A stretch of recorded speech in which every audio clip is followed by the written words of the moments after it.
Talhöjd and Örebro in Sweden. And then I'll try and speak to you a little bit about the use of different types of radiology when it comes to these types of patients. So I have no conflicts of interest.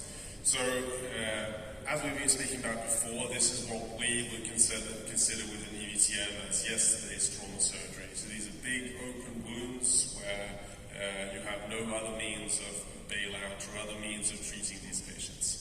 And this patient, yet again, we've seen this image several times before. It's a vascular access in these patients. And the reason for showing this image so many times to you today is to really try and show that in our way of thinking is that all trauma or unstable patients should be given a vascular access to be allowed the possibility of to use endovascular methods to treat them. And this is again the basis of the EVTM concept. So basically when we started off using EVTM, using vascular access in the hemodynamically unstable patients in Örebro in Sweden, you could start by using basically simple methods by using what we call a semi-hybrid room. So this is before we have the hybrid rooms installed into our facilities. So we try to always, when we have either a trauma patient or an unstable, hemodynamically unstable patient, always try to have a mobile C-arm inside the operating room. It's not necessarily that we will be using it, but we have the possibility of using it. Semi-hybrid rooms, we also try and always then place these hemodynamically unstable patients on an angio table to be able to use this mobile C-arm. So not even if we are pretty sure that this patient that we're going to be operating on is going to be operated using open methods, we always place them on an angio table to, if, for example, something goes wrong, if you need to bail out, if you need to continue the procedure using endovascular, then you have the possibility to be able to have to move the patient onto an angio table later on during the procedure is much harder. As I already said, C-arm inside the operating room, but also then have available easy protection so people stay safe when using these methods.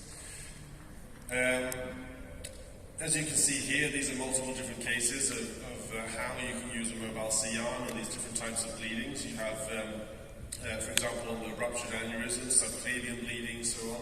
And you can use embolization, use stent grafts, and also you can see, for example, adjusting your position of a Roboa balloon when doing using a C-arm. One of the benefits, or the big benefit of using C-arm during these surgeries is obviously opening up the possibility of using endovascular methods, but it's also then, being able to see in real time what it is you're actually doing. C-arms, one of the big benefits compared to other means of radiology that you can use is actually that they're portable. You can actually take these, even though they're pretty big and heavy, but you can move them from room to room or even move them down to a different facility. One of the limitations with them is, however, that imaging quality is slightly limited. Then you have the hybrid rooms. So the hybrid rooms are obviously, these are state-of-the-art rooms where you can perform both open and endovascular procedures in one place. And the big benefit of it is obviously that you don't have to move the patient. You can have the patient and you get the surgeons and the procedures to take them to the patient to do the best thing possible. These are different types of procedures that we've been able to perform using our hybrid suites. You can do, for example, complex aortic procedures in hemodynamically unstable patients, but also relatively simple procedures that allow us to avoid using open. So, for example, at the bottom here, you have extravasation of the subclavian artery, where we are allowed to, we managed to be able to solve that using a stent graft instead of having to do more challenging open procedure on this patient. One of the also big benefits that you can do when doing complex aortic surgery when using hybrid suites is also being able to use fusion. So you can actually use the CT images that you have from, these are in elective cases obviously, but they have been used also in acute cases where you can use the CTs and be able to project them onto your live image to be able to guide you where your fenestrations or your grafts have to be placed in the different branches.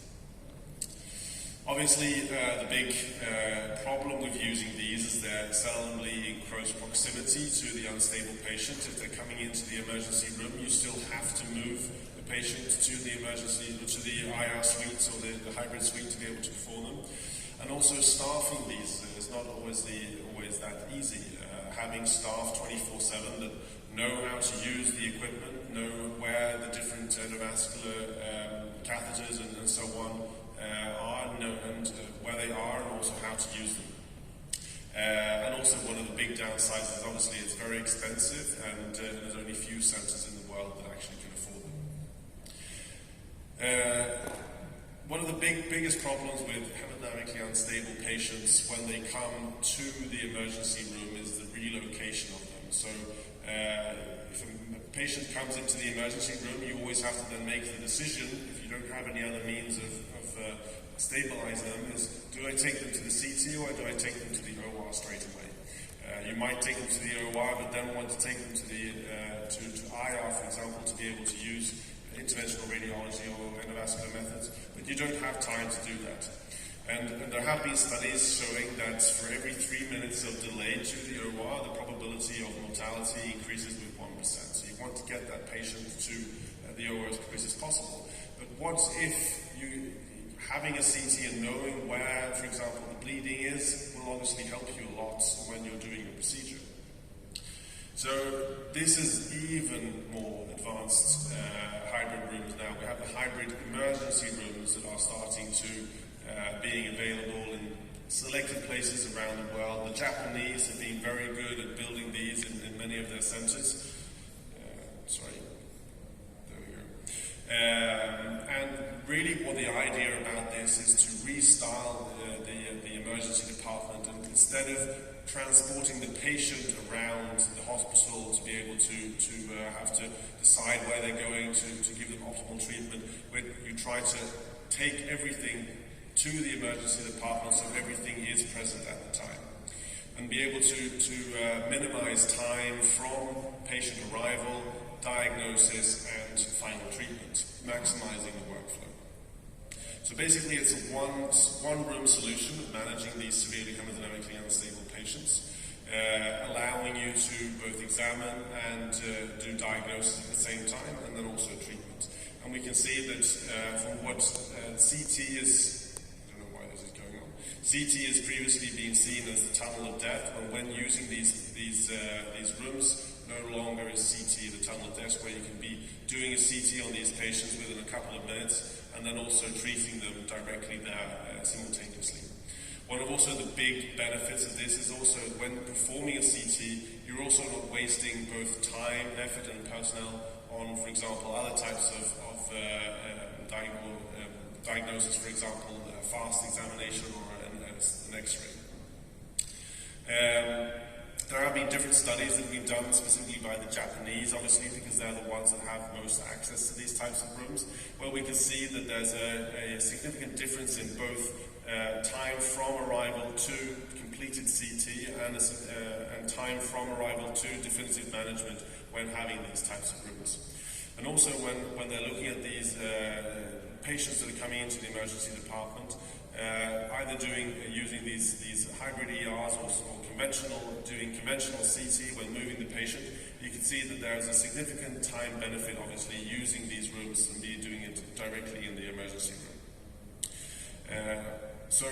But the question still remains, does this improve survival? Is there any benefit? Is there any time till definitive management will count with? There haven't been any studies so far that have shown increased survival, but it's also because there aren't that many places that have these highly advanced rooms anymore. In Örebro in Sweden, we've just built one of these rooms, and you can see here by looking at the scheme, the ambulance comes at the bottom there.